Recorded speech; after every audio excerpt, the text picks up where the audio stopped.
Let's go to the gym. Yeah. So, I mean, honestly, this flows very well. I wanted to take a moment tonight. You know, we're sort of not really talking about economics. I really wanted to take a second and talk about a political prisoner in the United States, Leonard Peltier, somebody who's been in prison now for most of his life. Born a Chippewa of Turtle Mountain, he was one of the many people who were faced with what was called termination, which was a policy by the United States government to destroy Native American culture.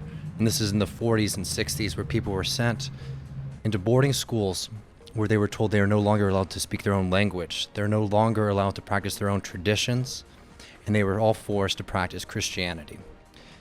During the same period of time, you also saw reservations that were supposed to be protected lands losing their special status, and 2.5 million acres were sold off to private hands, mainly white investors. And of course, this is a story of American racism and American white supremacy, but we always cannot forget how much of a part of that story is to try to conquest of land and to try to ownership of resources.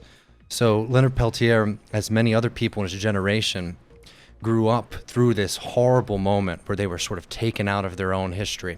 And in the 60s and 70s, there was this radical movement called the American Indian Movement that fought so hard to reclaim it.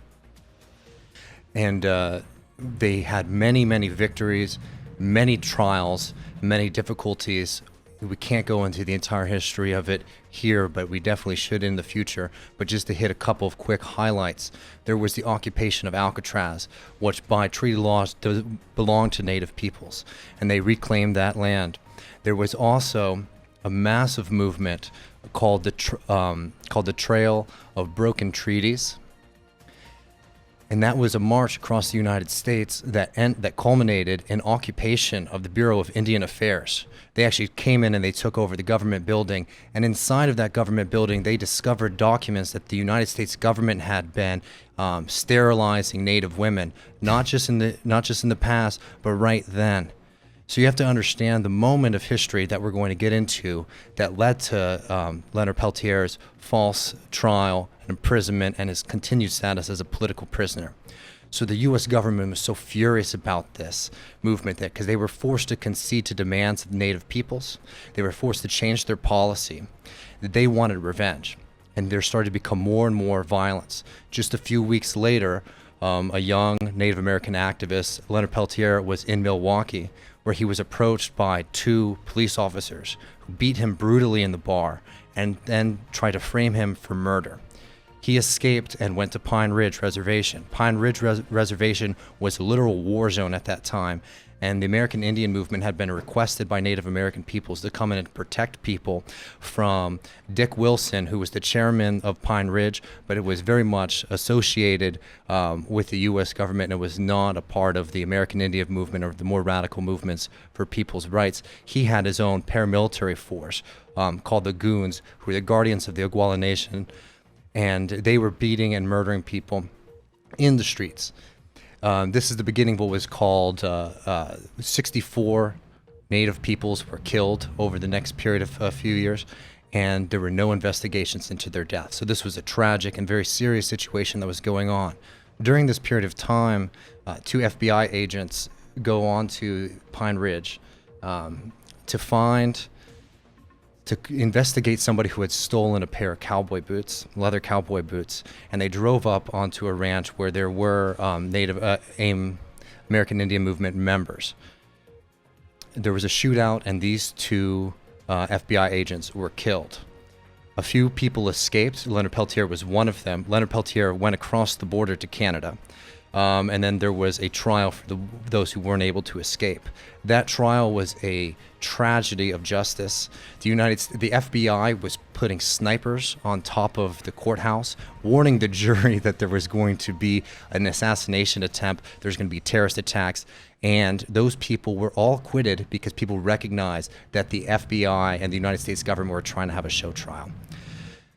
Leonard Peltier gets extradited back into the United States under the testimony of a woman who later recanted her testimony, and later was revealed that she was induced to testify by the FBI, who threatened her and threatened her family and basically told her exactly what to say and a statement to say. That was how Leonard Peltier was brought back to the United States, thinking that he was going to get a fair trial after what had happened to his comrades. He did not get a fair trial. It was filled with false testimony. Ballistic evidence that exculpated Leonard Peltier was withheld, and this is, by the way, has been proven over the years. In the 90s, the evidence that the ballistic evidence that showed that Leonard Peltier was not the person who fired and killed these two FBI agents was absolutely proven, but it was withheld by the FBI and was withheld by the ballistics expert, who actually purposefully hid this information. It wasn't even that it just got blocked out in trial. It was actually purposefully hidden. So this trial in sorry, itself... Sorry, David, I'm sorry. Can you go get Professor Wolf? Sorry, go ahead. This trial in itself was an absolute travesty. And then over the next 20 to 30 years, more and more information has been coming out about how fake and false this trial was. So now fast forward to today, we had in 2017, Barack Obama had the opportunity to pardon Leonard Peltier and make good with the Native American people, which he failed to do. Now Leonard Peltier sits in prison today. Not only is he sitting in prison, they've moved him to Coleman, Florida, which is 2,000 miles away from any of his friends, family, or community, which is an absolute tragedy.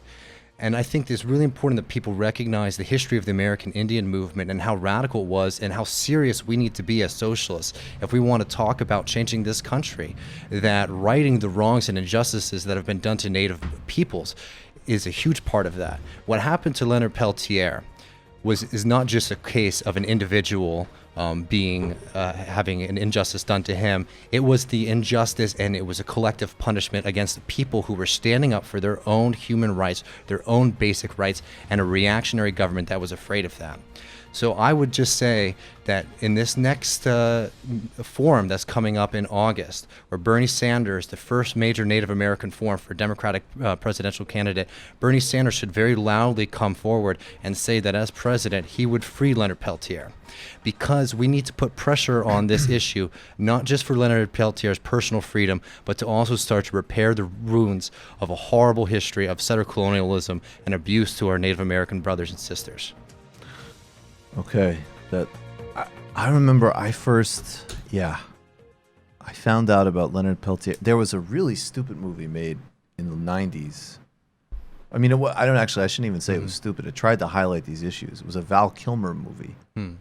And but that was the point, was that he was like an FBI agent on a reservation, and he went in all like apple pie and ready to go, and then he realized that they were the baddies. And it sort of, and that basically that the FBI was just like security subcontractors for a mining company. And so it tried to tell the story of Pine Ridge. And I remember I was, however, teenager, I remember at the end of the Clinton administration, there was a handful of people saying Bill Clinton should do it. And I remember at the end of the Obama administration, I actually heard that it might have been closer under Clinton, but then he went and just pardoned, what was it, Rich instead, that fugitive hedge fund guy, Mark Rich. All right, we're going to take a very brief break, and then the great Richard Wolff has joined us, so we're going to take about 30 seconds. We'll be right back, everybody. You've just watched a Michael Brooks show video, and you can watch all of our full main live shows every Tuesday night at around 7 p.m. Eastern Time, and subscribe to get all of the clips you want. We're covering the globe. We're focusing on international relations, the intellectual dark web. We're having fun. We're doing deep dives with a lot of amazing guests. Of course, become a patron for the whole thing at patreon.com/TMBS, or subscribe to this YouTube channel and help us keep growing and get that content out there. Subscribe below.